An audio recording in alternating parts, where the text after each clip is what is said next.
All right, how's everybody doing today? Hotep, hey, this is Michael Imhotep, founder of the African History Network, host of the African History Network show. All right, share this broadcast on social media platforms. Give us a thumbs up, give us a heart, give us a like. Hope everybody's doing well today. So it is Monday, February 20th, 2023. And some of you all saw me on Faraji Muhammad's show, The Culture, today on the Black Star Media Network. And at the end of our discussion, I talked about my 12-week online course that I teach on Saturdays, Ancient Kemet, the Moors, and the Ma'afa, Understanding the Slavery in School. We deal with thousands of years of history and what leads up to the transatlantic slave trade taking place. Okay, it's been some time since I've done a overview or a preview of the actual content of the course. Now, a lot of people about the content of the course, and we have there's 250 slides in the class. I do a PowerPoint presentation. We have book references, articles, video clips. There's about 250 slides. There's probably about 60, 70 articles that we reference in the class. And this is a 12-week online course, okay, that I teach. Now, we can't start studying our history in slavery, even when we deal with the transatlantic slave trade. We can't start in 1619. I know the 1619 project is airing on the Hulu channel right now, but we can't start in 1619. We can't start in the 1440s. With the Portuguese getting involved in the transatlantic slave trade, and the Portuguese are the first ones involved in 1441 with Anton Gonzalez going into Mauritania. We have to understand the history chronologically, and this is something that we look at in the class. We look at this history chronologically, and we go through and look at thousands of years of history and see what actually leads to the transatlantic slave trade taking place. And then we look at the slavery here, of course, in this country that we call the United States of America. We have to understand the history chronologically and deal with the 800-year occupation of Europe by the Africans known as the Moors, who take the teachings from ancient Kemet, ancient Egypt, into the Iberian Peninsula, today known as Spain and Portugal. And it's going to be these teachings that the Moors take into Europe from the Nile Valley region of Africa. It's going to be these teachings that bring Europe out of the Dark Ages, okay? And then the next period that Europe enters into is called the Renaissance era, which is a period of new enlightenment. So we have to deal with the 800-year occupation of Europe by the Africans known as the Moors, who entered the Iberian Peninsula in 711 AD. This course not only deals with the transatlantic slave trade, but thousands of years of history that leads up to the transatlantic slave trade taking place. August 20th, 2019 marked the 400th year anniversary of those 20 and odd Africans or 20 and odd Negroes who came into Point Comfort, August 20th, 1619, in what would later be called the colony of Virginia. Now, this is on the White Lion pirate ship, which was an English pirate ship. And even though that did happen, August 20th, 1619 did happen, Africans were in the land we call the United States of America, going back at least 51,700 years. Okay. And we referenced the work from Dr. David Imhotep, who wrote the book, The First Americans Were Africans, Documented Evidence. And we look at a number of different archaeological discoveries as well in the class.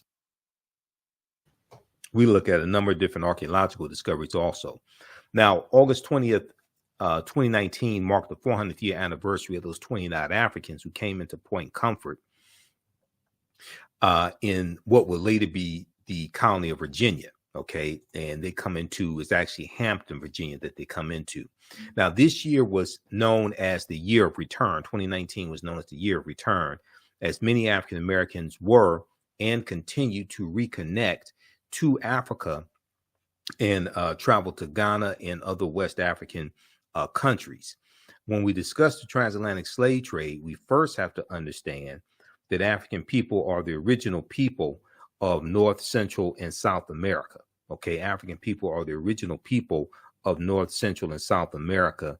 And we've been in the land that we call the United States of America going back at least 51,700 years. Now, this does not mean that the transatlantic slave trade did not happen.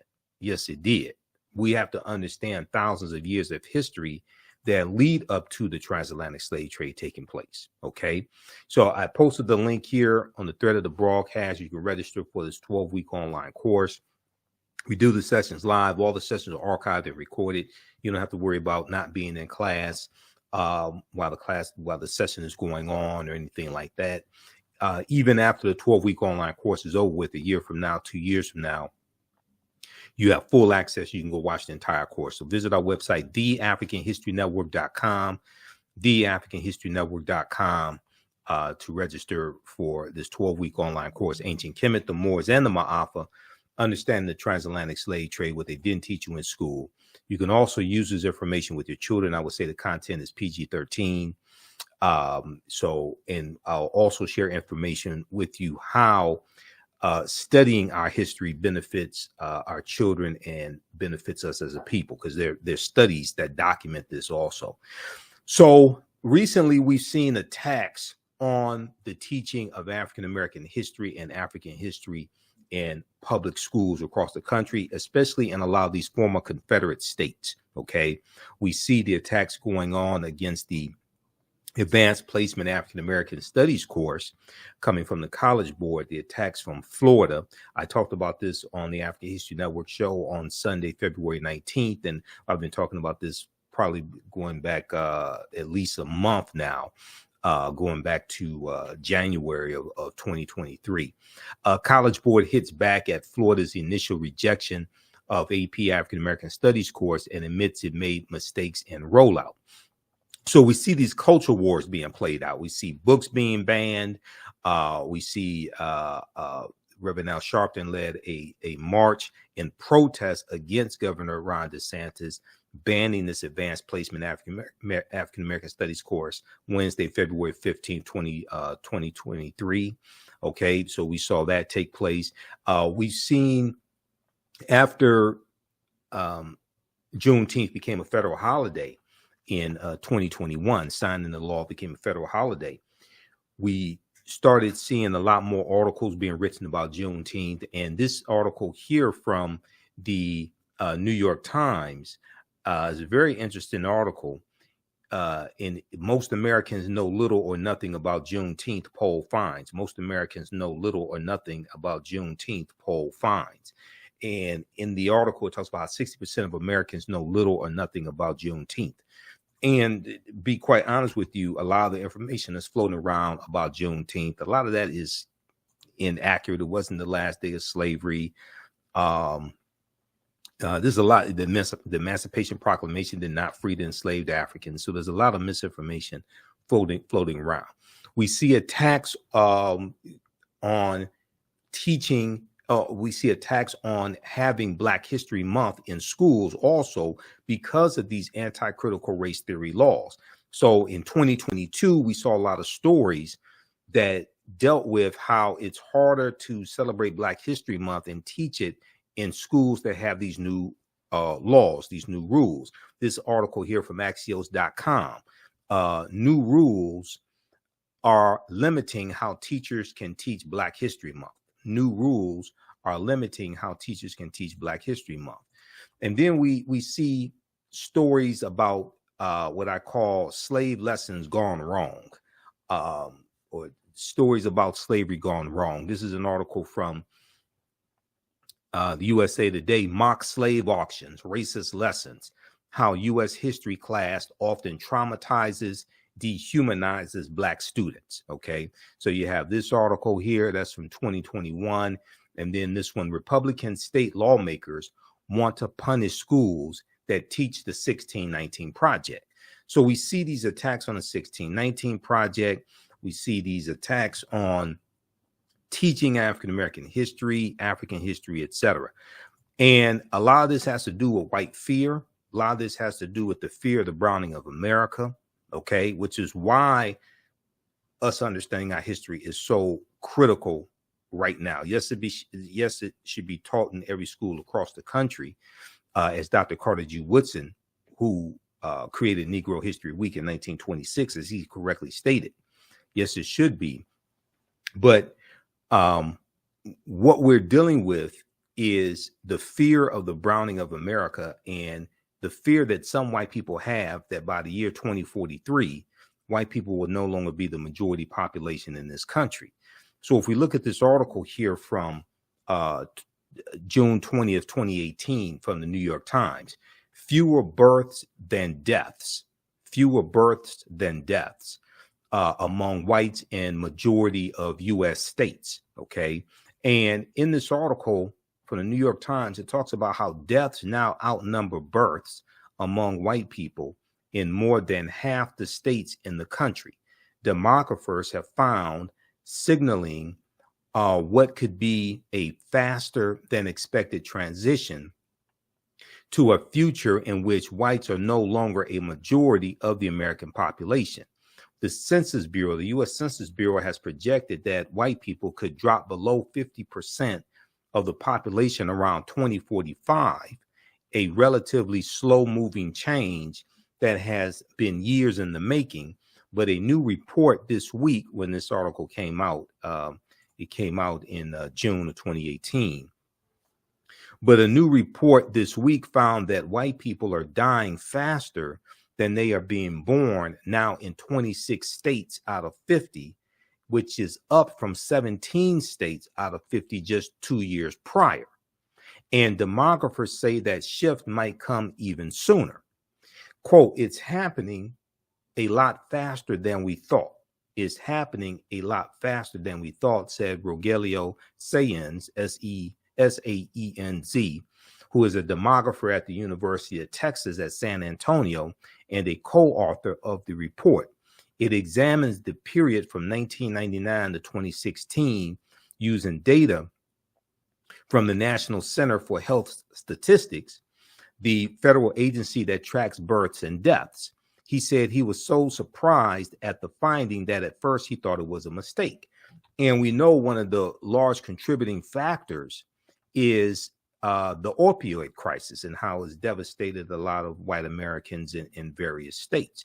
Now, when you look at the 2020 census, the 2020 census was the first census since 1790 where the population of white people dropped below 60%. It was 57% in the 2020 census. You can go to census.gov and read it. Okay. So we have all this going on right now. So us understanding our history, us understanding African history, African American history is more important than ever based upon what we're dealing with. And we have to understand history, law, politics, and economics. History, law, politics, and economics, because they are all interrelated, interconnected. So when you see me on Roland Martin Unfiltered, you see me on Faraji Muhammad show, The Culture, you hear me talk about this. You listen to the African History Network show, you hear me talk about this as well. Okay, now, so the 1619 project, you've heard me talk about it. You've heard there's some good information there, but you've heard my criticisms about it.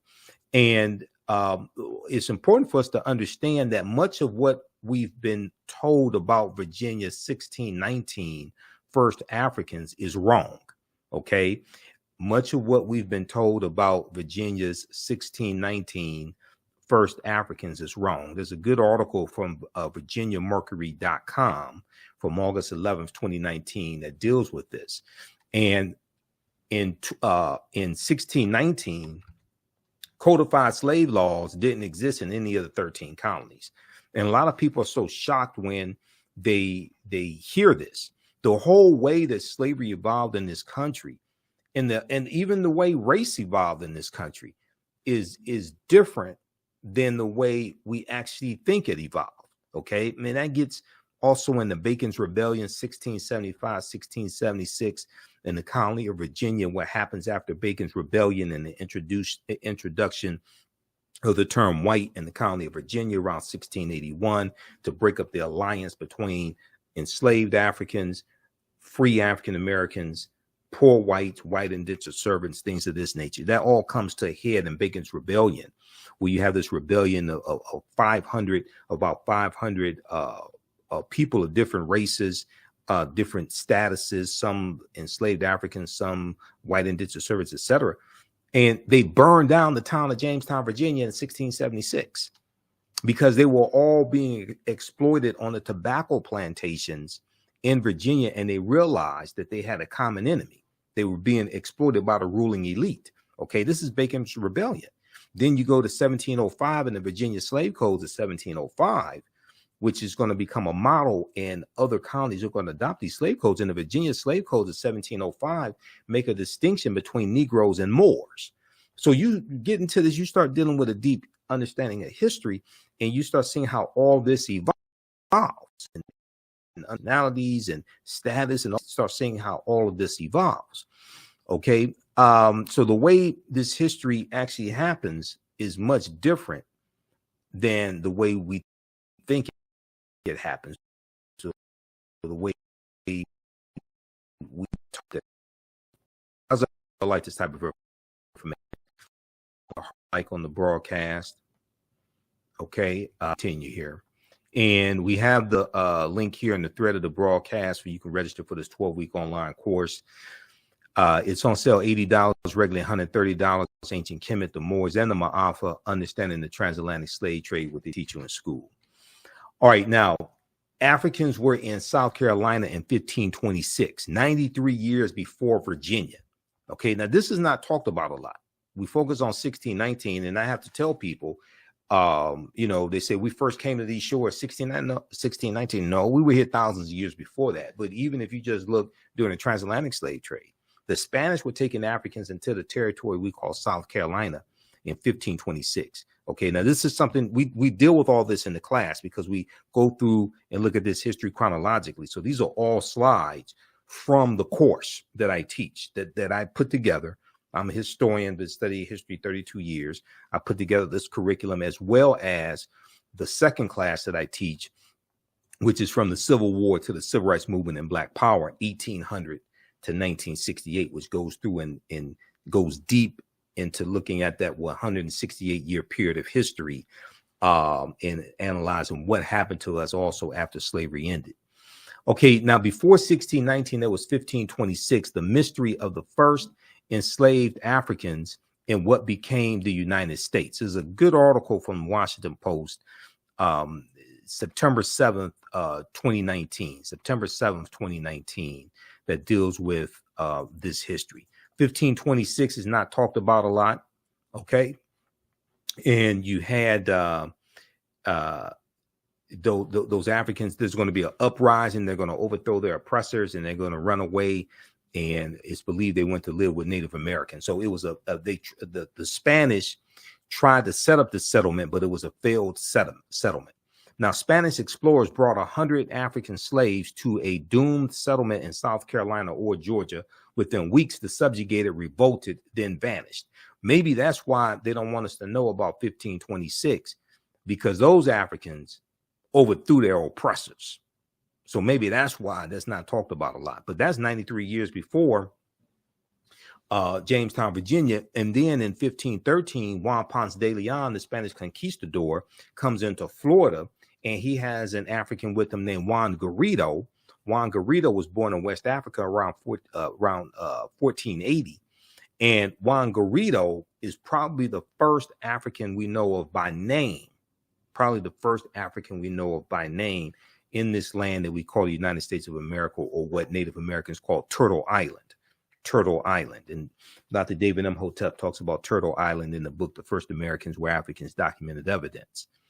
Okay, so we look at different African, some different African civilizations, ancient African civilizations like ancient Nubia, and we look at African empires besides Egypt that Europeans and Arabs tried to claim as their own. One of them is ancient Nubia, okay, or Ta-Nehisi, which existed from about 4500 BC to 500 AD. And Nubia is the mother of ancient Kemet. Nubia is the mother of ancient Kemet or ancient Egypt. Okay, because and Abyssinia or Ethiopia is the grandmother. So to understand ancient Kemet, ancient Egypt, you have to understand Nubia and understand Ethiopia. Now, ancient Nubia or Ta-Seti or Ta-Nehesi, also known as Kush, which was more of a region. Kush was more of a region than a kingdom. And some of that also depends upon which period of time you're talking about as well. But ancient Nubia was a region along the Nile River located in northern Sudan and southern Egypt or southern Kemet. Okay. And today, the lower portion of Egypt and the upper portion of the Sudan, that is where Nubia was. Okay. The geographical demarcations that we see in on the map that we see in Africa, the 54 African nations, those largely come from the Berlin Conference of 1884 and 1885. Okay. The Berlin Conference, the conference to divide Africa. There's a good article that I referenced, the interview that I did with Professor James Small, and we talked about, I think it was in the interview where we talked about the Woman King. There was a good there's a good article from thought.co. Okay, and it's on the Berlin Conference. This one right here, the Berlin Conference to divide Africa, the colonization of the continent by European powers. This article is from June 30th, 2019, and it goes in, deals with some of the history of these 14 European nations having this conference in Berlin, Germany, and they carve up Africa into colonies. Okay, they carve up Africa into colonies. This is one of the ways how Great Britain got so much territory in Africa from the Berlin Conference also. Okay, so check this out. This deals with the Berlin Conference of 1884 and 1885. There was no African representation at the Berlin Conference. Okay, there was no African representation at the Berlin Conference. These were all Europeans. Now, it was, so when we look at Nubia, it was home to some of Africa's earliest kingdoms, known for rich deposits of gold. Nubia was a major trading port for luxury goods that came from sub-Saharan Africa, such as incense, ivory, and ebony. The first monarchy of recorded history was established in Nubia. The Nubians were also known for their exceptional archery skills that provided the military strength for their rulers. Kings of Nubia ultimately conquered and ruled Egypt for about a century, for about 100 years. Monuments still stand in modern Egypt and Sudan at the sites where Nubian rulers built cities, temples, and royal pyramids. Now, also, there are twice as many, when we look at the Sudan today, there are twice as many pyramids in the Sudan as there are in Egypt. Okay, there are over 200 pyramids in the Sudan. Okay, there are twice as many in the Sudan as there are in Egypt, because the Sudan, Nubia, was the mother of ancient Kemet.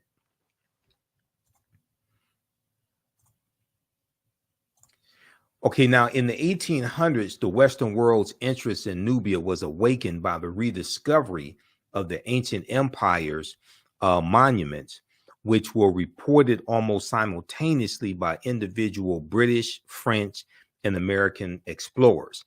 Many of them found it difficult to credit indigenous Africans for building such a civilization.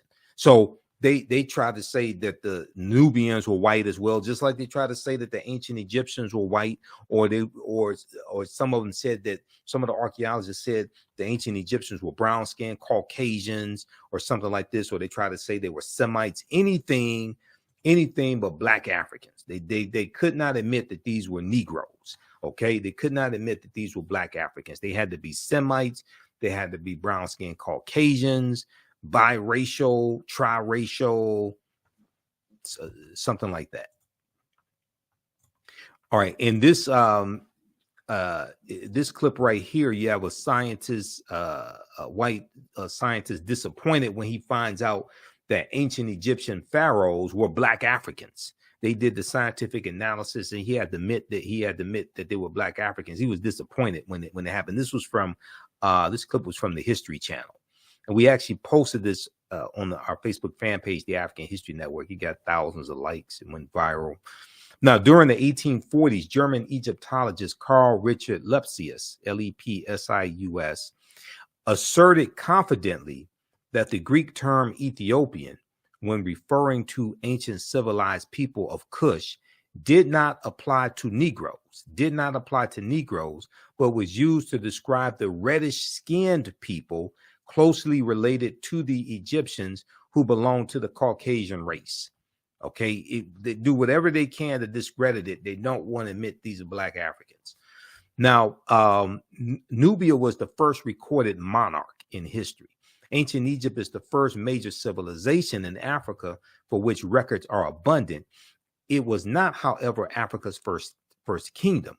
A March 1st, 1979 New York Times front page article written by journalist Boyce Rensberger reported, quote, evidence of the oldest recognizable monarchy in human history preceding the rise of the earliest Egyptian kings by several generations has been discovered in artifacts from ancient Nubia. End quote.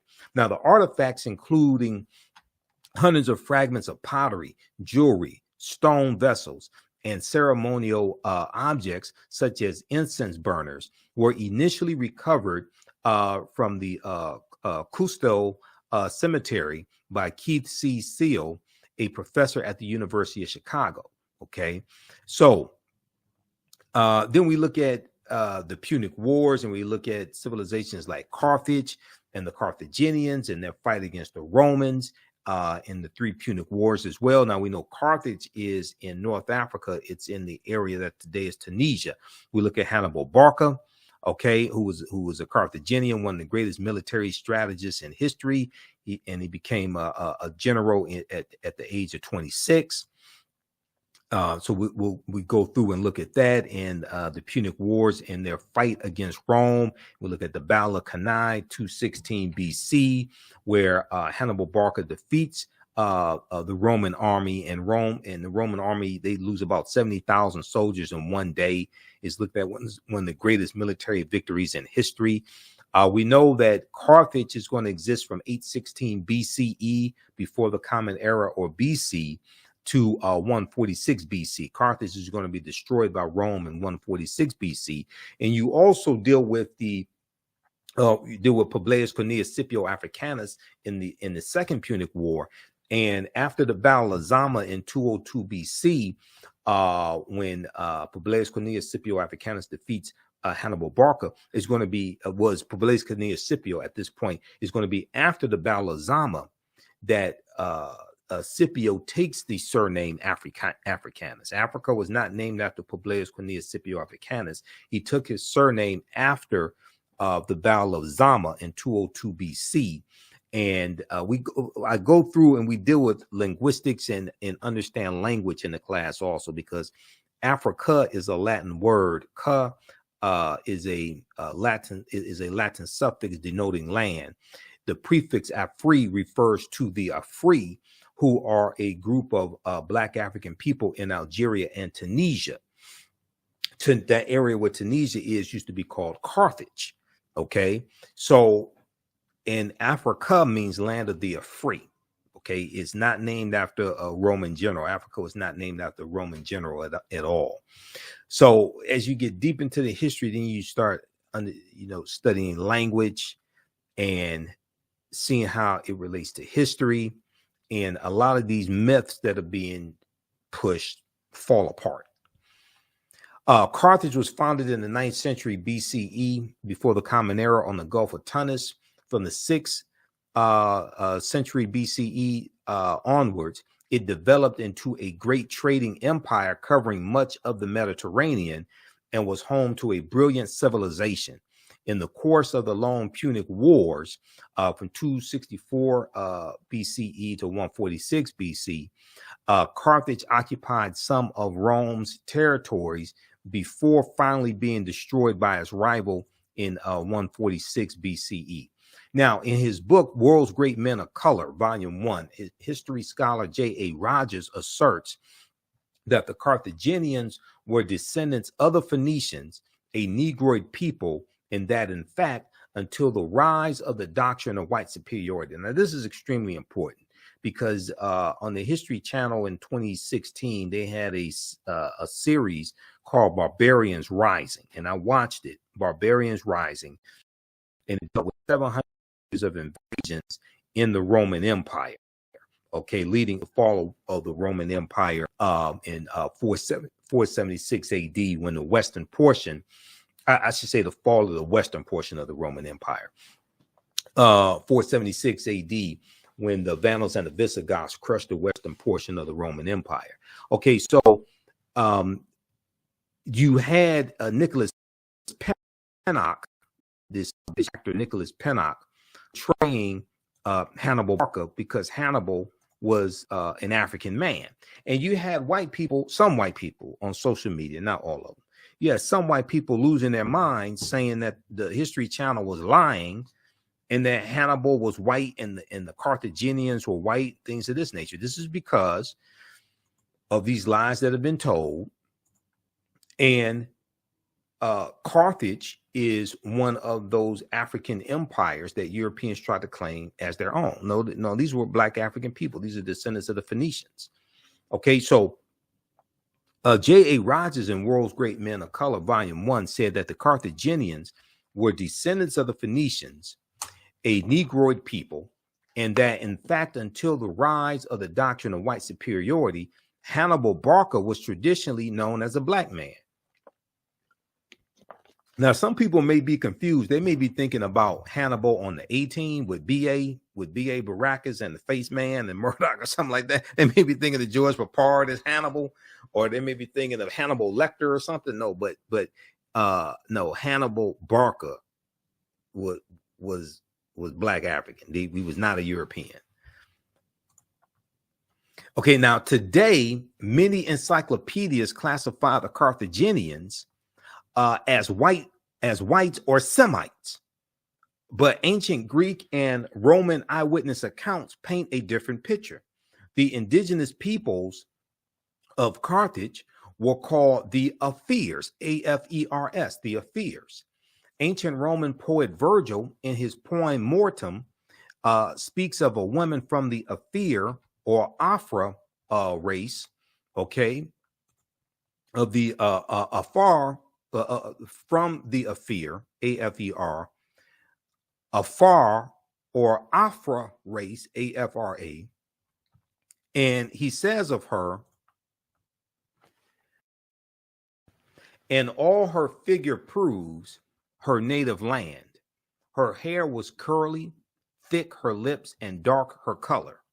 Now, in Library of History book 20, Greek historian Diodorus mentions a Greek lieutenant named Agathocles who defeated a people in the area of present-day Tunisia in North Africa, present-day Tunisia, who were the same hue as the Ethiopians. Now, yes, Europeans also try to say that Ethiopians were white, and when Emperor Menelik II defeated the Italians at the Battle of Adwa in March of 1896, the Italians told the world that the Ethiopians were white because they didn't want the world to know that they were defeated by these African people. So when you go research the Battle of Adwa, March 1896, you see that the Italians were embarrassed. So they lied and said the Ethiopians were white. And, you know, some years ago when I was doing research on the mythology of Andromeda and Cassiopeia. There are two constellations named Andromeda and Cassiopeia, but they're named after mythological African women. And this comes out of you have them in Greek mythology, but these were African women, because we know, like, Zeus, who's the king of the gods in Greek mythology. Zeus, according to Greek mythology, they tell you Zeus came from Ethiopia. Okay, because Zeus was African. But I was researching Andromeda and Cassiopeia, and I came across a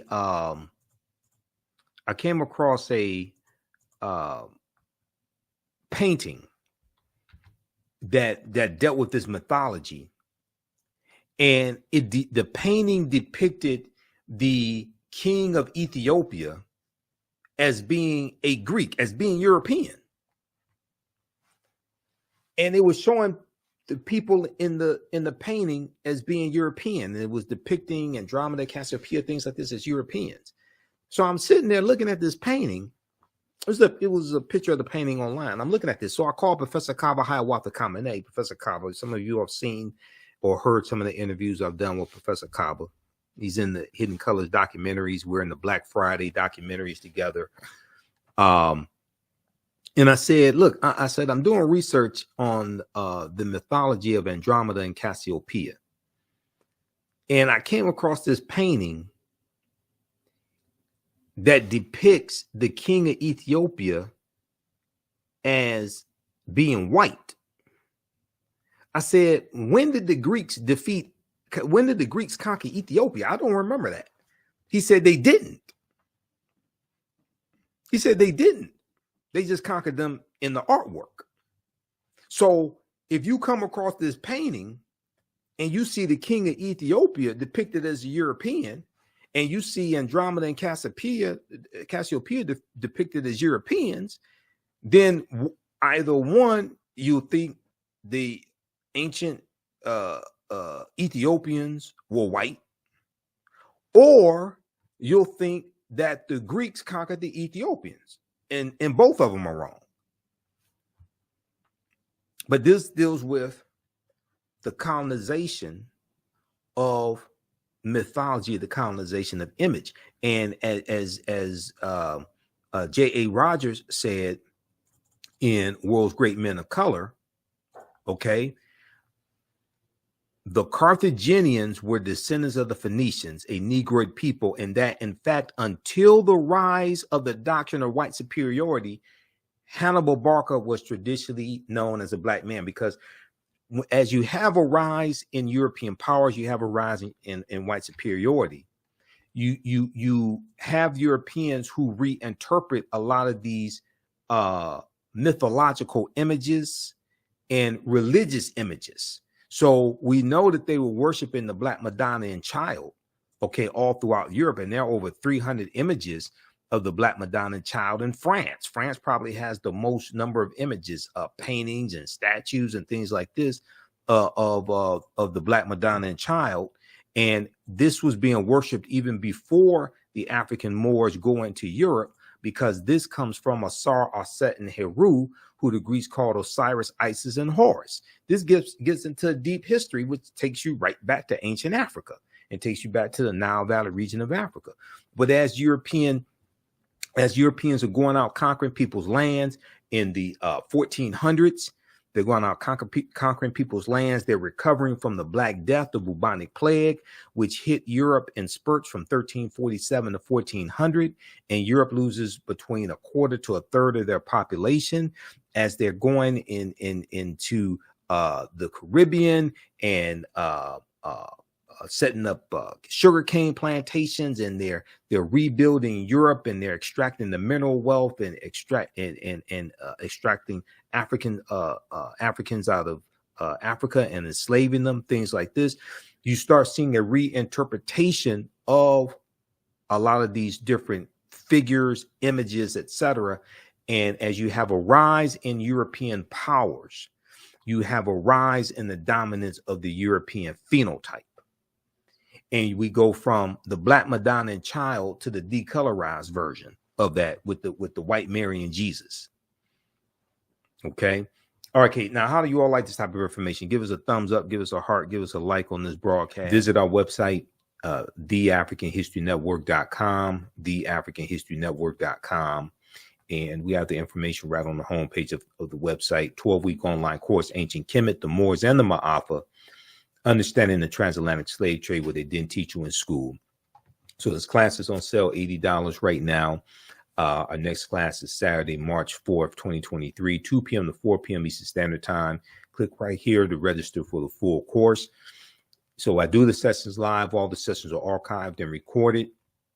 Even after the 12-line course is over with, you can go back and watch the entire course as much as you want to. You'll have full access. All right. And then we also have a bundle pack where you get both classes that I teach on sale for $120. That's a $300 value.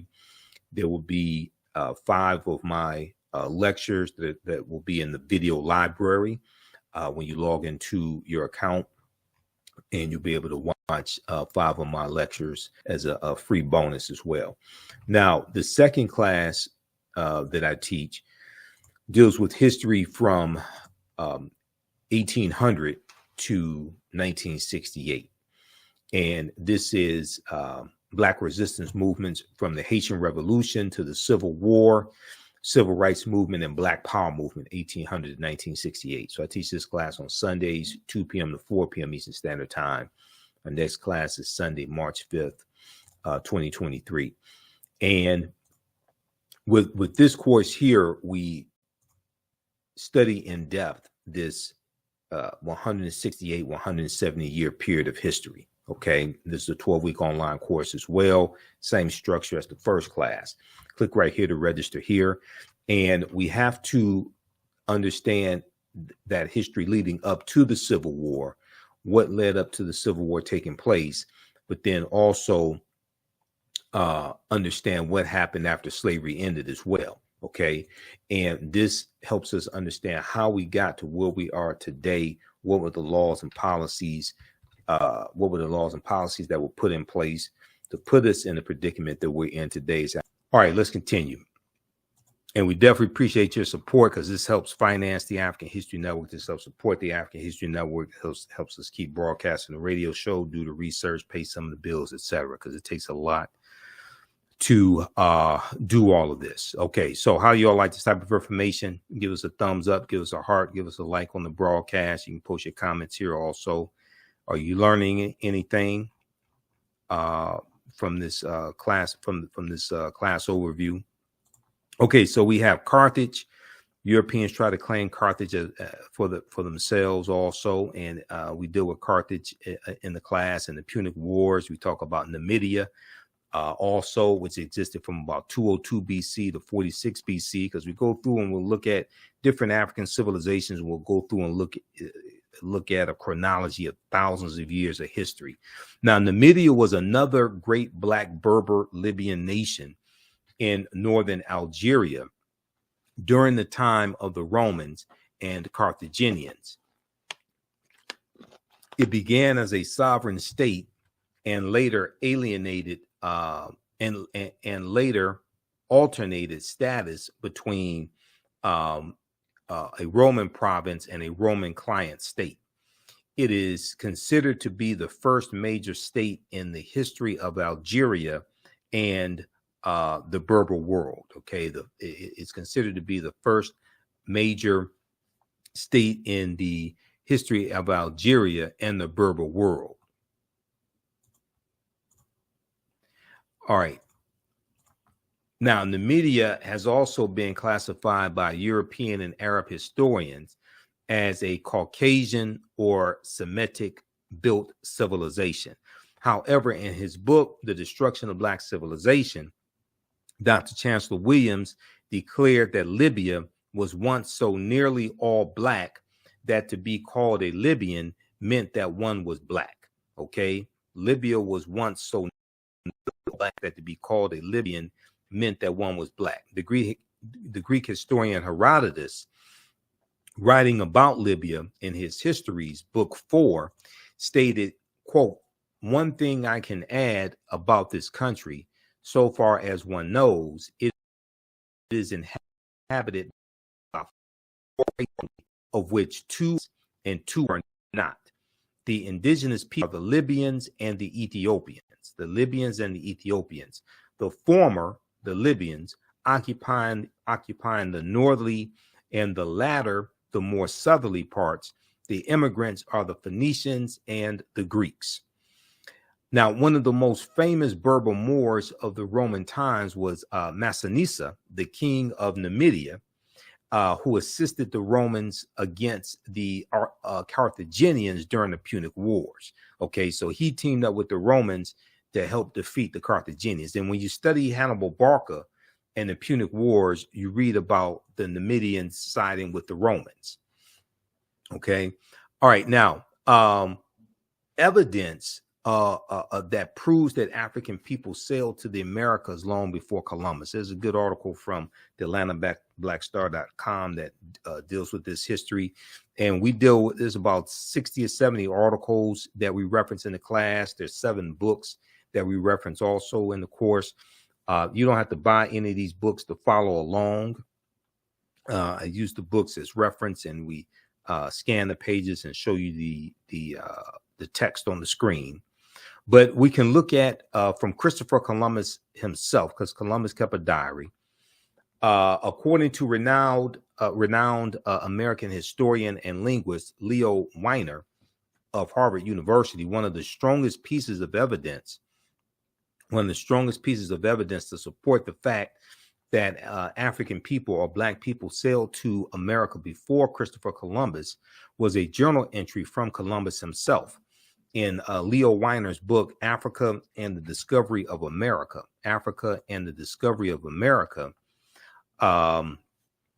he explains that Columbus noted in his journal that the Native Americans confirmed, quote, black-skinned people had come from the southeast in boats trading in gold-tipped spears.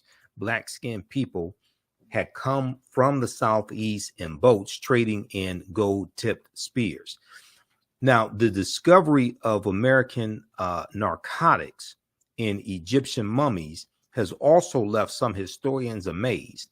Recently, archaeologists discovered the presence of narcotics only known to be derived from American plants in ancient Egyptian mummies.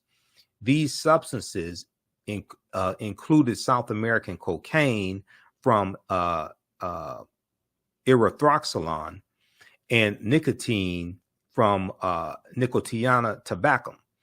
German toxicologist Svelta Balabanova reported the findings, which suggest that such compounds made their way to Africa through transatlantic trade that would predate Christopher Columbus' arrival by thousands of years. Now, we know Columbus never came to the land we call the United States of America. The closest he comes here is 90 miles away, but he's in the Caribbean. He's in Central America.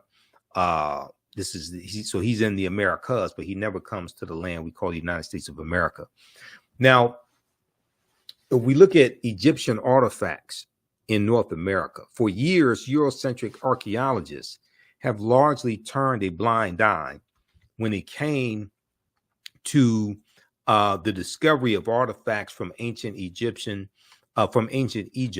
being discovered in the Americas. According to my friend, Dr. David Imhotep, the author of the book, The First Americans Were Africans, Documented Evidence, quote, Egyptian artifacts found across North America, from the Algonquin writings on the East Coast to the artifacts and Egyptian place names in the Grand Canyon, end quote, are all signs of an early arrival in the Americas by Africans.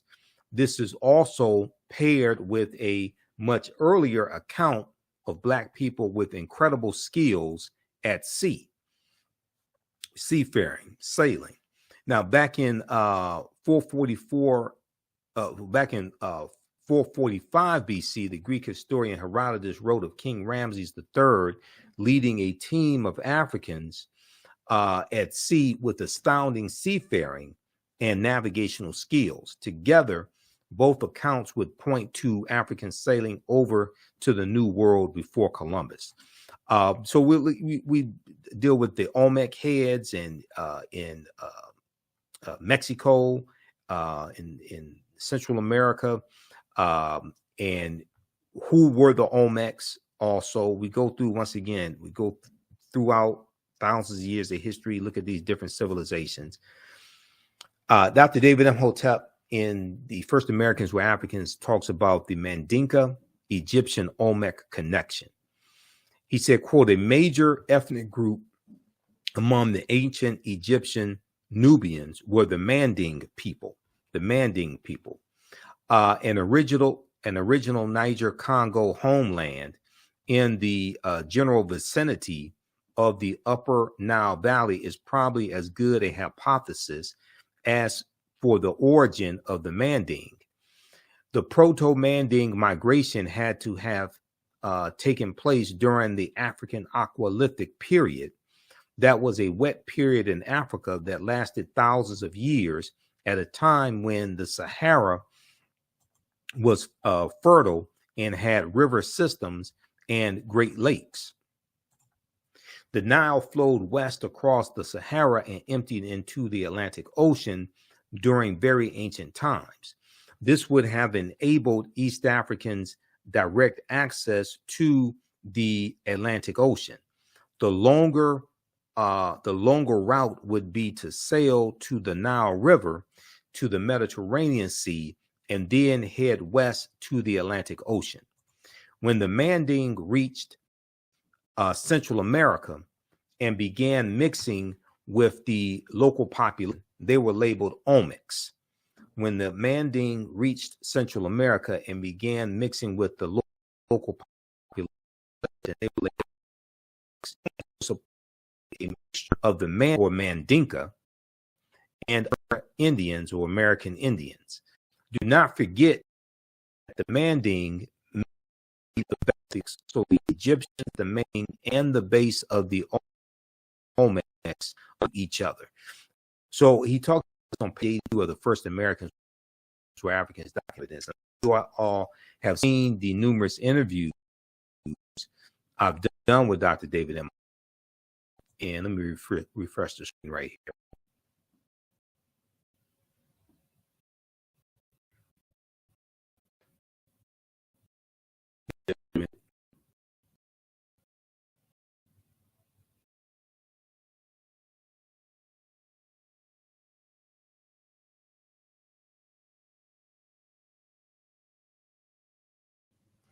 Okay, we're back. I had to refresh the screen there. Okay, so can everybody, you all should be able to hear me okay?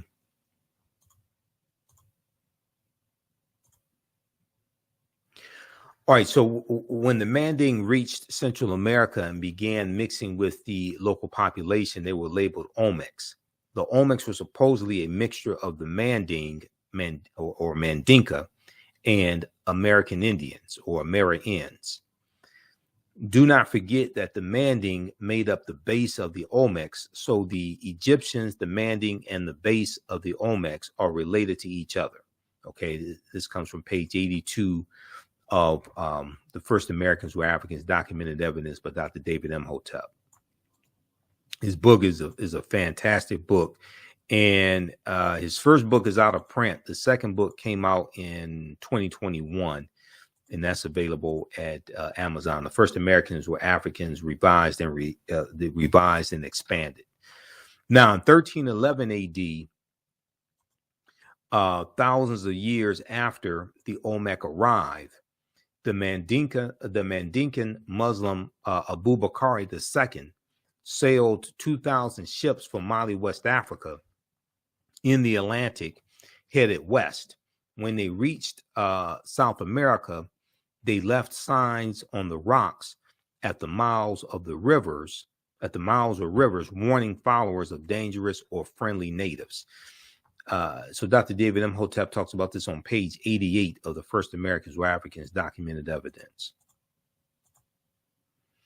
There's also a good article from face-to-faceafrica.com called Way Before Columbus, Ancient Malayans Sailed to the Americas in 1311 AD, Common Era, face-to-faceafrica.com from December 5th, 2018.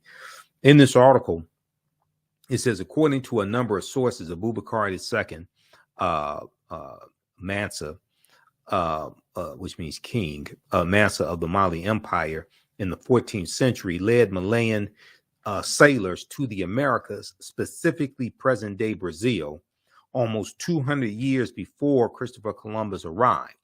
Abubakar II ruled what was arguably the richest and largest empire on earth, covering nearly all of West Africa.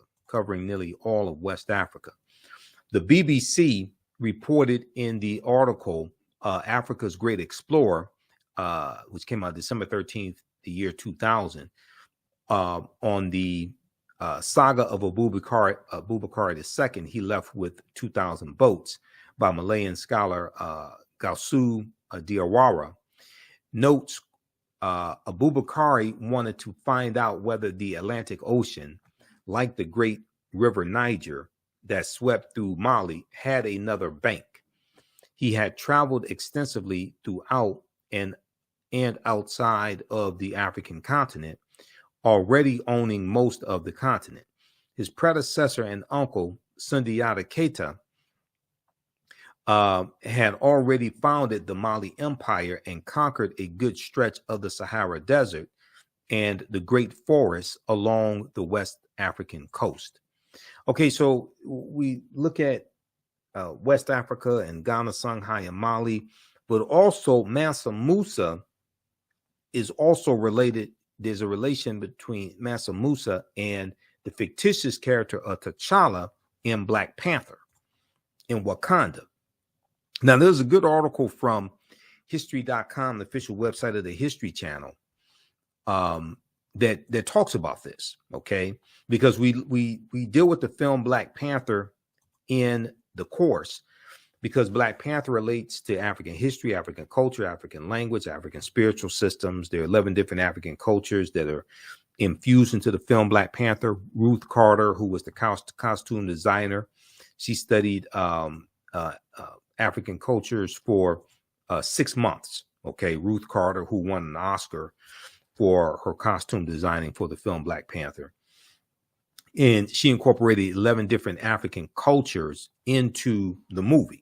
Okay, so this article here talks about, from the history.com, it says, in the vast fictional universe of Marvel Comics, T'Challa, better known as Black Panther, is not only king of Wakanda, he's also the richest superhero of them all. And although the title of wealthiest person alive involves a tug of war between billionaire CEOs, the wealthiest person in history, Mansa Musa, has more in common with Marvel's first black superhero. Mansa Musa became ruler of the Mali Empire in 1312 Common Era, or AD, taking the throne after his predecessor, Abubakar II, for whom he'd serve as deputy, went missing on a voyage he took by sea to find the edge of the Atlantic Ocean. Mansa Musa's rule came at a time, now this is extremely important right here. Mansa Musa's rule came at a time when European nations were struggling due to raging civil wars and a lack of resources. Okay, so Europe was dealing with poverty, famine, disease, civil wars, things like this, while West Africa is thriving, while the Mali Empire is thriving. During this period, the Mali Empire flourished thanks to ample natural resources like gold and salt. So this article is entitled This 14th Century African Emperor Remains the Richest Person in History. This is from history.com, the official website of the History Channel, March 19th, 2018. So we know the character of Black Panther, T'Challa, was introduced in Fantastic Four issue 52, July of 1966. And it was a 2-part series. And in this comic book, in the first part of the story, T'Challa defeats the Fantastic Four in their own comic book. Okay. And this was the first time we saw like an African superhero like this, or a black superhero like this. And he talks about, at the end of issue 52, as you see, hereditary chieftain of the Wakandans, of the Wakandas, and perhaps the richest man in all the world, Okay, now the panther deity of Bast that we see in the movie, the panther deity that watches over Wakanda, that comes from Bastet, which was a neter or deity in ancient Kemet, ancient Egypt, that was in the form of a lioness, okay, and then later a cat. Ancient Egyptian goddess worshipped in the form of a lioness and later a cat, goddess of warfare in Lower Egypt, worshipped as early as Second Dynasty, around 2890 BCE, before the Common Era. Okay, so the film is so deep because it helps reconnect us to African history, African culture, African language, etc. The language spoken in the film Black Panther is isiXhosa, which is a real African language spoken in Southern Africa. And isiXhosa has the click sounds in it also, and we know the click language was the original language. We know that with the Wakandan salute comes straight out of ancient Kemet. That's as always, right over left. And that is the symbol, that's the pose of the Nasubites, or the pharaohs in the sarcophagi, the painted coffins, the sarcophagi is right over left. Is the symbol of power, symbol of royalty. And we see that, go all around the world as well. Now, Wakanda is a real word. Wakanda basically means possesses secret powers, and we see the word Wakanda in the Omaha, Ponca, and Sioux Indian languages also. Wakanda is not something just made up. It's a real word. Ruth Carter did a hell of a job on the costume design for the film Black Panther. She was also the costume designer on the film Malcolm X as well. But one of the African influences we see in the film Black Panther, and we go through and study the film Black Panther in the class because there's so much there. And I've done lectures. Well, first of all, I did 3 months of research on the first Black Panther movie to be able to do my lectures on the film Black Panther. And I incorporate a lot of that into this class. Okay. So how do you all like this type of information so far? Post your comments here. Give us a thumbs up. Give us a heart. Give us a like on this broadcast. The Basotho, who are from Lesotho, which is an enclave inside of South Africa. It's a country within a country. They have these blankets that we saw incorporated into Black Panther. These are cultural blankets, the Basotho heritage blankets. These blankets have a deep cultural significance and history. The world-renowned Basotho tribal blankets distinguish this nation from others by the way in which the blankets are worn as part of their everyday life. The designs have been developed over many years with the blessing of the Lesotho royal family. We also see the Ndebele of South Africa represented, also with the gold rings worn around the necks of the Dora Milaje. Okay. And then we see the Ovahimba of Namibia represented in the hairstyle of one of the elders when they are on the side of the mountain and they're watching the ritual combat that was taking place. So at the beginning of the movie, the ritual combat between T'Challa and M'Baku. Okay, that ritual combat comes straight from the comic book, and it takes place at what's called Warrior Falls. That's the name of that waterfalls. It's called Warrior Falls. That's straight out of the Black Panther comic book and Jungle Action comic book.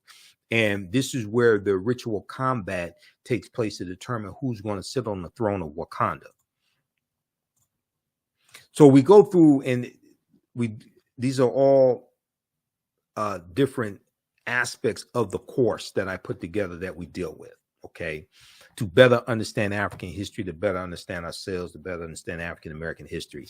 The hat that Angela Bassett's character, Queen Ramonda, who's actually T'Challa's stepmother, if you understand the storyline, because his birth mother dies a few days after he gives birth.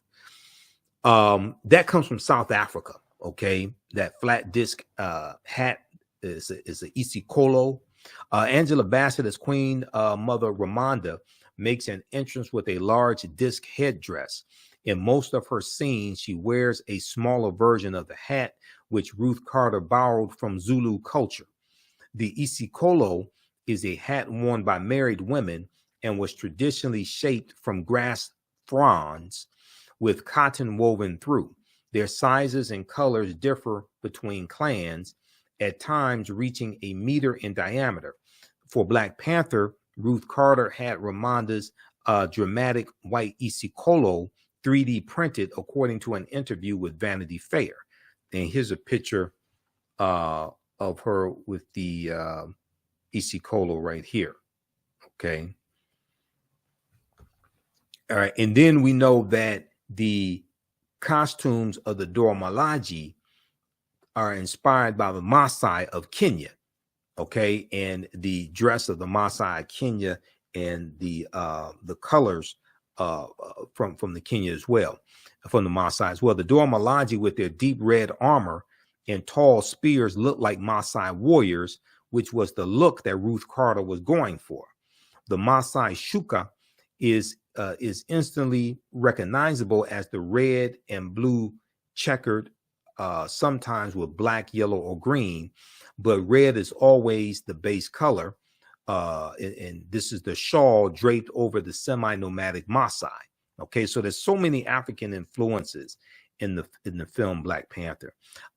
We use Dr. David Imhotep's book, The First Americans Were Africans, Documented Evidence as a reference. He's a friend of mine. I've interviewed him like 13, 14 times.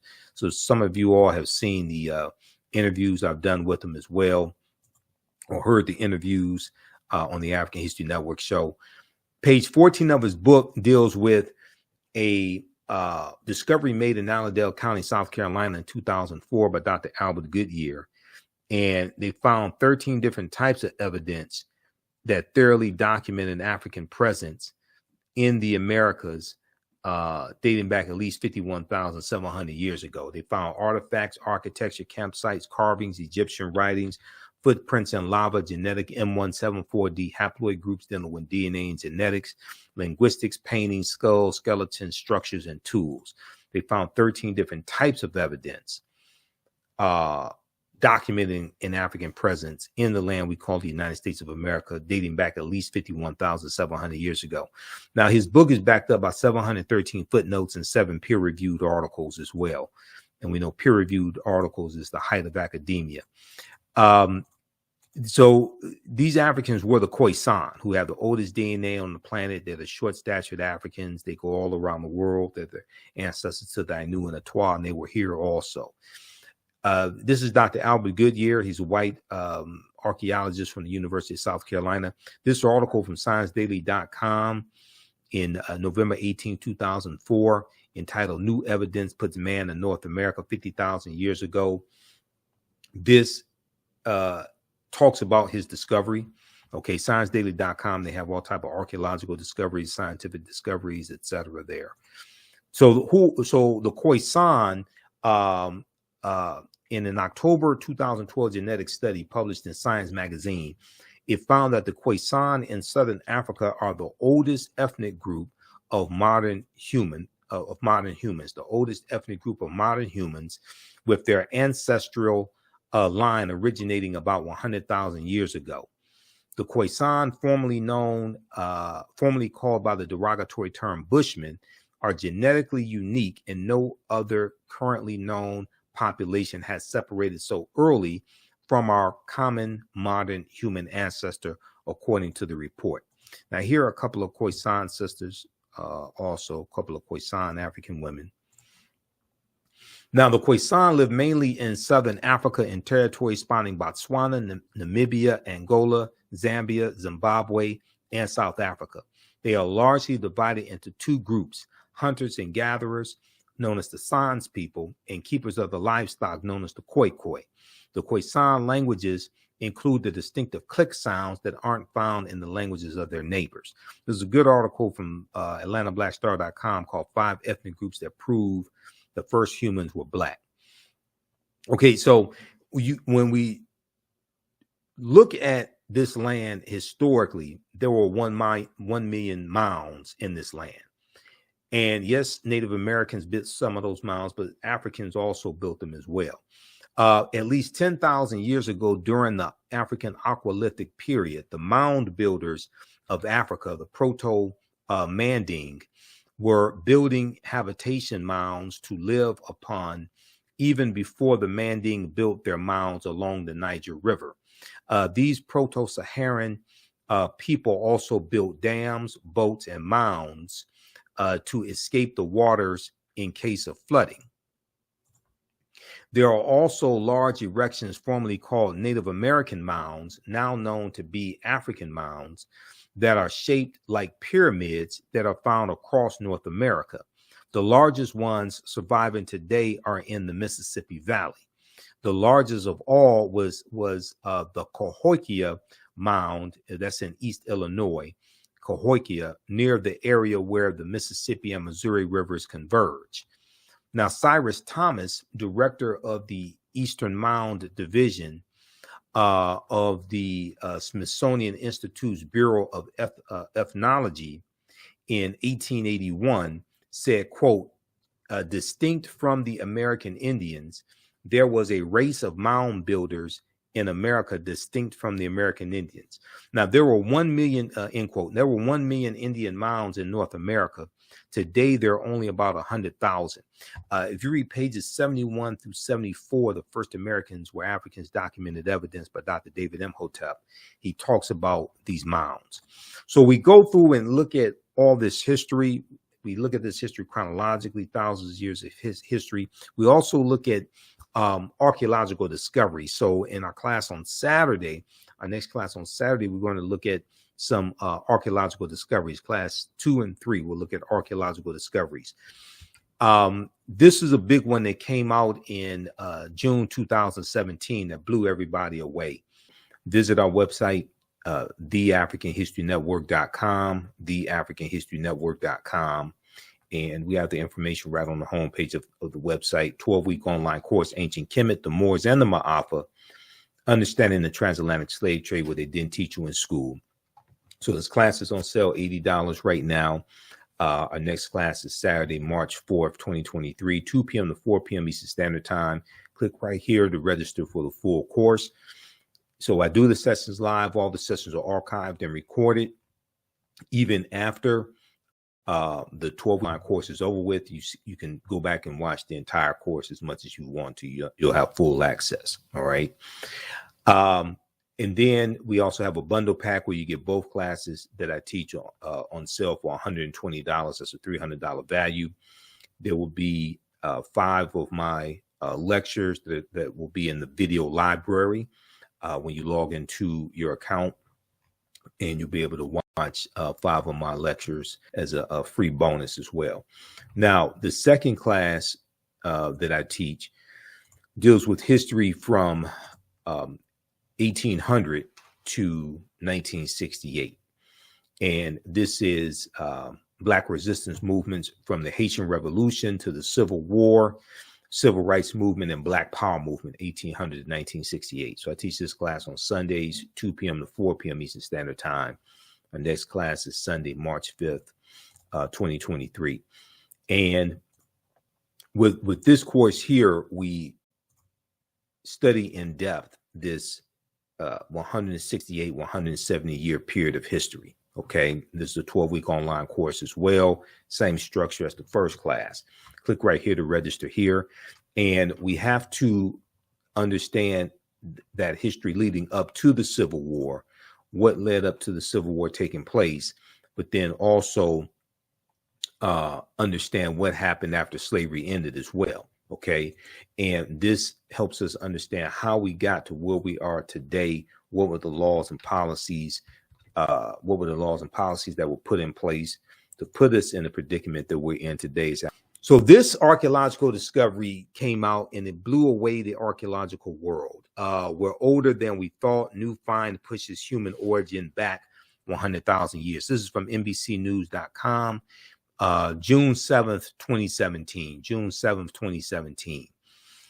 Modern humans evolved much earlier than previously thought, researchers reported on Wednesday.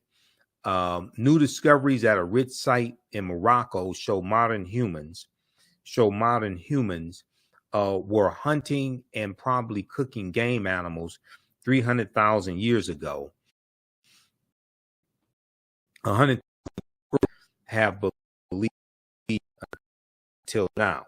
Okay.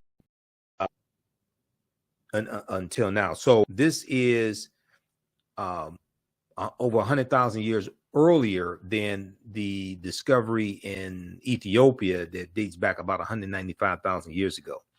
New discoveries and new dating methods show that, in fact, many of the bones belong to modern Homo sapiens, and they lived as far back as 300,000 or 350,000 years ago. The earliest previous Homo sapiens bones date back 195,000 years ago, and they're from clear across the continent in modern-day Ethiopia. Taken together, the findings show modern humans were dispersed across Africa long before anyone ever thought.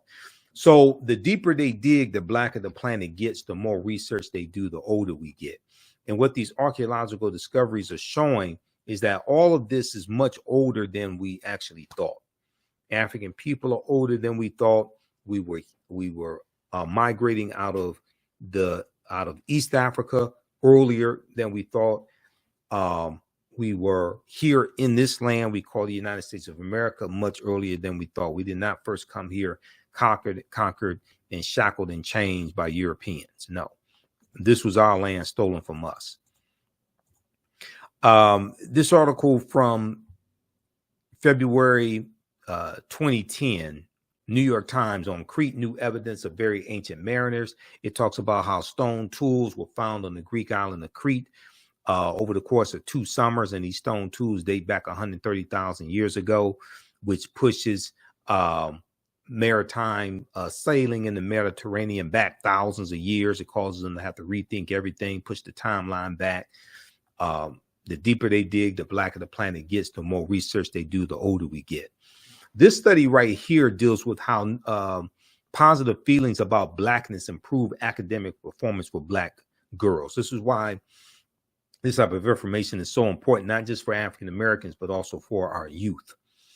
Believing that Black is beautiful, an important mantra of self-acceptance and self-love, could pay major dividends in school, a new study finds. An article in the Journal of Blacks in Higher Education, an article in the Journal of Blacks in Higher Education focuses on a new study from Sharita Butler Barnes, a professor at Washington University in St. Louis, which finds that young Black women with strong racial identity are more likely to be academically engaged, curious, and persistent. The survey looked at 733 Black middle and high school girls in 3 socioeconomically school districts in the Midwest. The study, called Promoting Resilience Among African American Girls, Racial Identity as a Protective Factor, was published on the Child Development Journal website, and found that feeling positive about being Black, along with feeling supported by their schools, correlated with the girls' greater academic motivation. Researchers also found that feeling good about your racial identity could act as a buffer for students in hostile or negative academic environments. Researchers also found that feeling good about your racial identity could act as a buffer for students in hostile or negative academic environments. Persons of color who have unhealthy racial identity beliefs tend to perform lower in school and have more symptoms of depression, end quote, Professor Sharita Butler Barnes noted. She went on to say, we found that feeling positive about being Black and feeling support and belonging at school may be especially important for African American girls, classroom engagement, and curiosity. Feeling connected to the school may also work together with racial identity attitudes to improve academic outcomes. Read this article here from theroot.com. New studies find that positive feelings about Blackness improve academic performance for Black girls. This is from January 10th, 2018 from theroot.com. Now, this article here from blackamericaweb.com from 2012, this dealt with how, this dealt with a study that showed how TV watching kills Black boys' self-esteem. TV watching, excessive TV watching, kills Black boys' self-esteem. A new study, a new, precise, and exhaustive year-long study finds that watching television regularly distorts and ultimately destroys the self-esteem of young Black males, who often find themselves comparing one another to the characters they view on air, leaving them feeling trapped and as if there are, quote, very few positive life paths they can aspire to, end quote. So there are numerous outlets that ran this story. This particular one comes from blackamericaweb.com, July 14, 2012. So then we have this study right here. This is a joint study by the University of Pittsburgh and Harvard University. It deals with how African-American teens with racial pride do better in school. And University of Pittsburgh has an article, Can Instilling Racial Pride in Black Teens Lead to Better Educational Outcomes? Pitt University study shows racially conscious parenting strategies can be the key to student success in school. AfricanGlobe.net has the article, Black Teens with Racial Pride Do Better in School, from January 1st, 2013. African-American teenagers perform better academically when their parents instill in them a sense of racial pride. A new study by the University of Pittsburgh and Harvard University, Harvard University, shows that when parents use racial socialization, such as talking to their children or engaging in activities that promote feelings of racial knowledge, pride, and connection, it offsets racial discrimination's potentially negative impact on students' academic development. Maybe this is why you have these anti-critical race theory laws, and they're attacking teaching African-American history, African-American studies, etc. And they may not say that you can't teach it, but when they put laws in place, anti-critical race theory laws in place that are very ambiguous, it causes a fear among teachers where they oftentimes don't know what can be taught.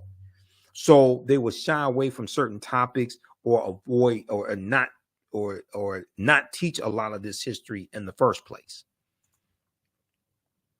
because there's a fear from some people of us knowing the truth, and there's a fear of their children knowing the truth as well.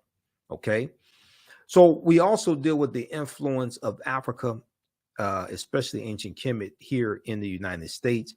The Washington Monument is an ancient African symbol called a tekken. There are about 1,200 tekkenu all throughout ancient Kemet. Today, there are less than 12. And you have 3 that are in London. You have London, England, New York City, and Paris, France. There's a good article called Cleopatra's Needle, how 3 ancient Egyptian obelisks ended up in New York City, London, and Paris, France. And the tekken, or the obelisk, that comes from the story of Asar, Aset, and Heru, who the Greeks called Osiris, Isis, and Horus. There were approximately 1,200 tekkenu built in ancient Kemet, but only about a dozen are found in Egypt today. Many of the tekkenu removed from Egypt are now in Istanbul, Turkey, London, England, Paris, France, Berlin, Germany, New York, Rome, Italy, Vatican City, and elsewhere throughout the world. The tekkenu are now called obelisks by their new owners, and few know their origin or that they symbolize the resurrection of the African king Asar, who the Greeks called Osiris. Tony Browder talks about this on page 17 of Egypt on the Potomac. This is one of the books we use in the class also. Once again, you don't have to buy any of these books, but we use them as reference. And I do scan the pages, so we show you the page on the screen. Now, the word Mason is derived from the Latin words mass and sun. Mason means child of light and expresses the desire to pursue light, which is a metaphor for the sun, which symbolizes knowledge. Okay, let's continue here, which symbolizes knowledge. So for eons, light was symbolized with knowledge and darkness was symbolized with ignorance. So when you talk about Europe being in the Dark Ages, it was referred to as a period of ignorance and raging civil wars and famine, things of this nature. All right, let's continue. Okay, so the term child of light or sons and daughters of light was first used to identify students who had completed 42 years of study in the temples of ancient Kemet. Many Masonic temples were modeled after the temples of Kemet, places where light or knowledge was imparted in a series of steps or degrees. So the concept of going to a liberal arts college, that comes out of ancient Africa as well. And George G.M. James talks about this in the book Stolen Legacy. And he talks about the 7 liberal arts in the concept of getting your credentials in going to an institution of higher learning and getting your credentials in a series of steps, in a series of degrees, associate's degree, bachelor's degree, master's degree, PhD. That comes out of the Nile Valley region of Africa also. Read Egypt on the Potomac by Tony Browder, pages 18 to 32. He talks about this. Now, Masonic temples are considered houses of learning or temples of learning. The term Mason or child of light is a direct reference to the highest degree of the Kemetic education system. The 33 degrees of instruction within Freemasonry represent a fraction, just a fraction of the 360 degrees of instruction that comprised the Kemetic system of education. Yet with less than 10% of the wisdom of ancient Kemet, Freemasons have held positions of influence and power throughout the world for over 200 years. Okay, read page 33. So we also look at things like why is Christmas celebrated on December 25th, because nowhere in the biblical text does it state that Yeshua or Jesus was born on December 25th. We look at the origins of Santa Claus coming from Sinterklaas, which is celebrated amongst the Dutch and, you know, in the Netherlands, and they have the celebration of Sinterklaas and Zwarte Piet. Zwarte Piet means Black Pete, and Zwarte Piet was a Moor in this mythology.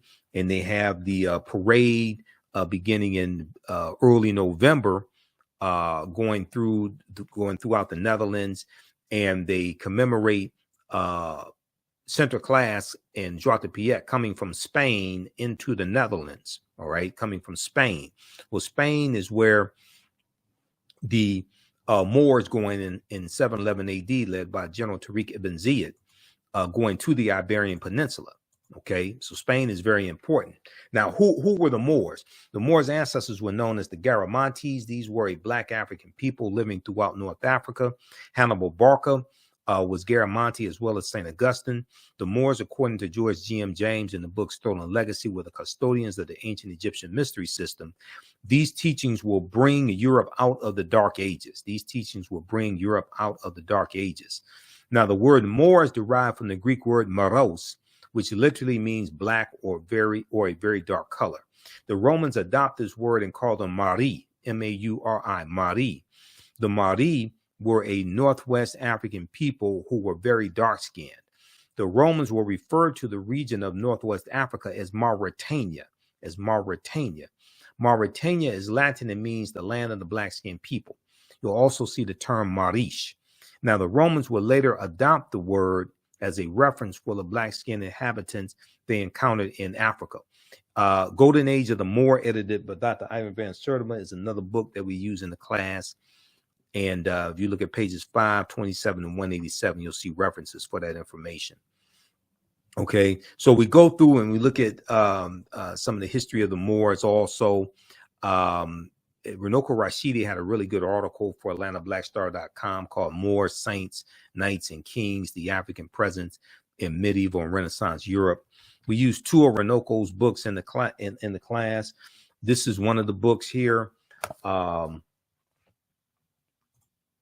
This is Black Star, the African Presence in Early Europe. Okay, Black Star, the African Presence in Early Europe. This is one of the books we use. And it deals with the history of the Moors in Europe. So the study of the African presence in history, whether in the African diaspora or Africa itself, is a really rewarding endeavor. In this study, we realized that slavery alone is not African history, and that the African history, everybody's history. The history of African people, Black people, is rich and comprehensive, inspiring, and often known. Nowhere is this more the case than the African presence in medieval and Renaissance Europe. Now, according to the Oxford English Dictionary, the Moors, as early as the Middle Ages and as late as the 17th century, were, quote, commonly supposed to be black or very swarthy, and hence the word is often used for Negro, end quote.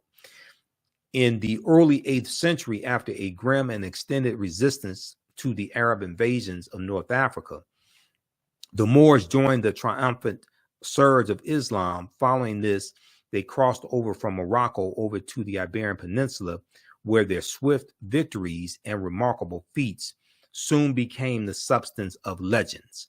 In July 710, Tarif, with 400 foot soldiers and 100 horses, all Berbers, successfully carried out a mission in southern Iberia.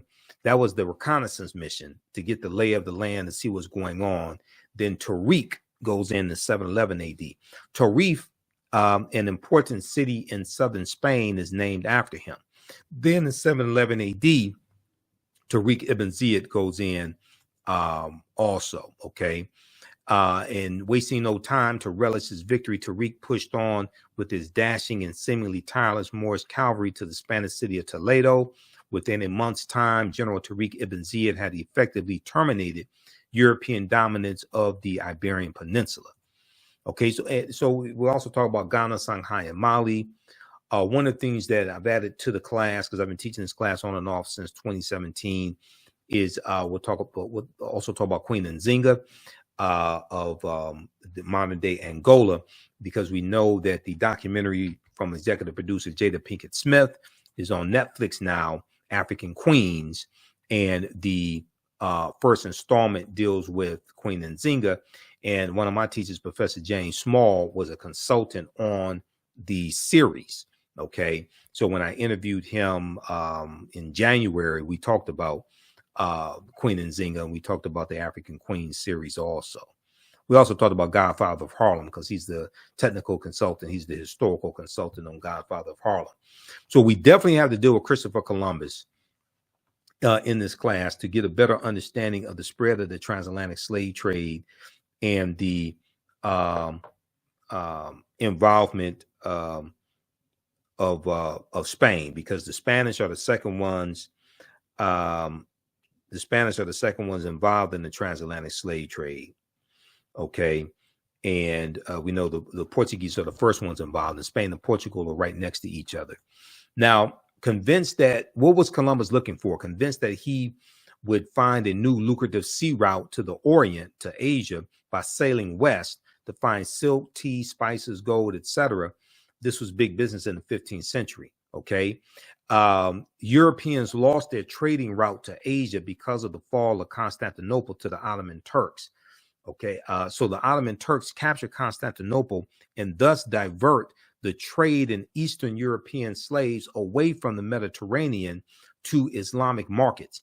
The Italians increasingly look to North Africa as their source for slaves. All right, now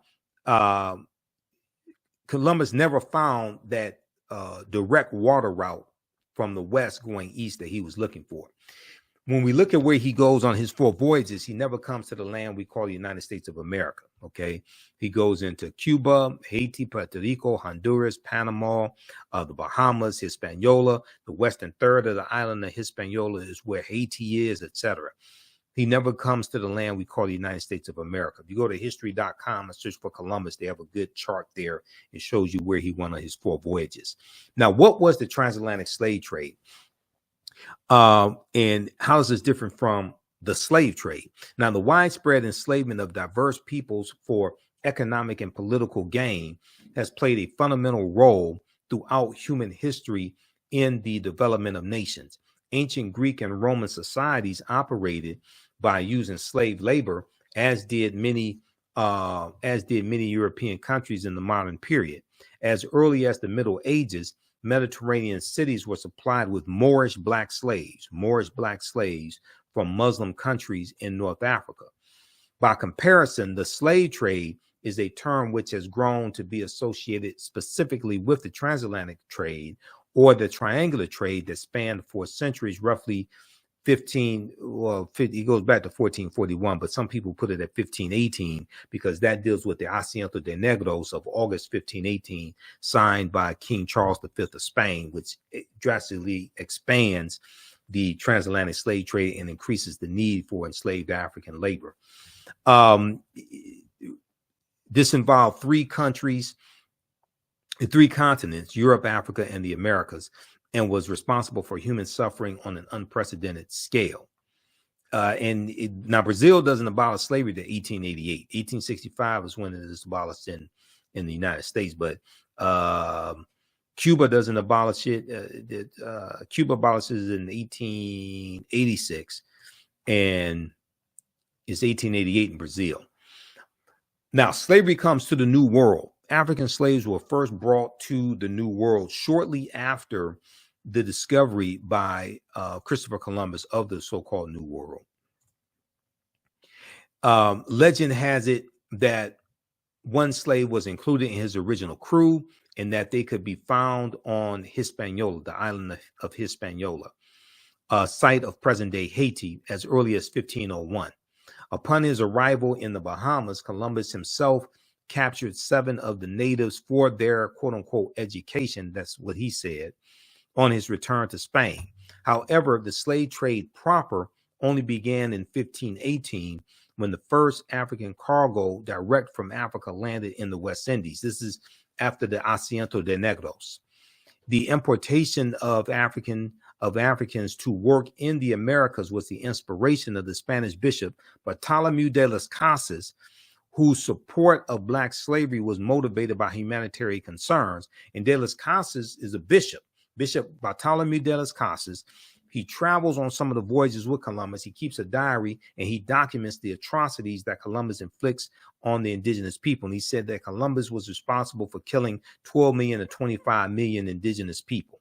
Okay, so he's going to advocate that they stop enslaving Native Americans, try to save their souls. They suffered enough, and enslave African people, okay, and white people to a lesser extent. He argued that the enslavement of Africans and even some whites, proving that in the early period, slavery did not operate according to exclusive racial demarcations. He argued that this would save the indigenous American Indian populations, which were not only dying out, but engaging in large-scale resistance as they opposed their excessively harsh conditions.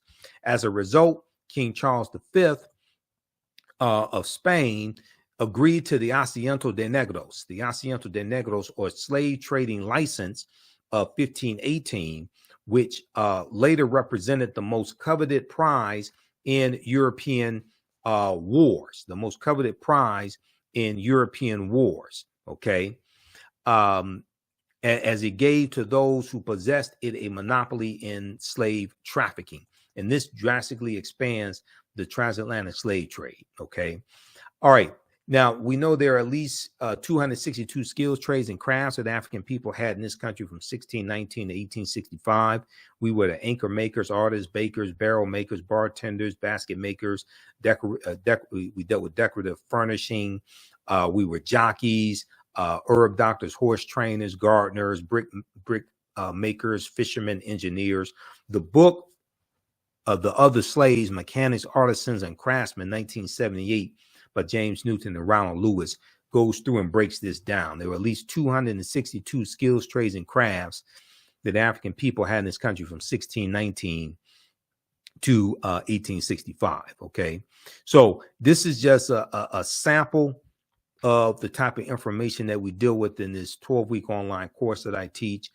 Ancient Kemet, the Moors, and the Ma'afa, understanding the transatlantic slave trade, what they didn't teach you in school. There's over 200 that we reference as well. Visit our website, theafricanhistorynetwork.com, theafricanhistorynetwork.com. And we have the information right on the homepage of the website. 12-week online course, Ancient Kemet, the Moors, and the Ma'afa, Understanding the Transatlantic Slave Trade, what they didn't teach you in school.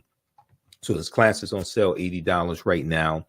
Our next class is Saturday, March 4th, 2023, 2 p.m. to 4 p.m. Eastern Standard Time. Click right here to register for the full course. So I do the sessions live. All the sessions are archived and recorded. Even after the 12-line course is over with, you can go back and watch the entire course as much as you want to. You'll have full access. All right. And then we also have a bundle pack where you get both classes that I teach on sale for $120. That's a $300 value. There will be 5 of my lectures that will be in the video library when you log into your account, and you'll be able to watch 5 of my lectures as a free bonus as well. Now, the second class that I teach deals with history from 1800 to 1968. And this is Black resistance movements from the Haitian Revolution to the Civil War, Civil Rights Movement, and Black Power Movement, 1800 to 1968. So I teach this class on Sundays, 2 p.m. to 4 p.m. Eastern Standard Time. Our next class is Sunday, March 5th, 2023. And with this course here, we study in depth this 168, 170 year period of history. Okay, this is a 12-week online course as well. Same structure as the first class. Click right here to register here. And we have to understand that history leading up to the Civil War, what led up to the Civil War taking place, but then also understand what happened after slavery ended as well. Okay, and this helps us understand how we got to where we are today. What were the laws and policies? What were the laws and policies that were put in place to put us in the predicament that we're in today as African Americans, to understand where we need to go.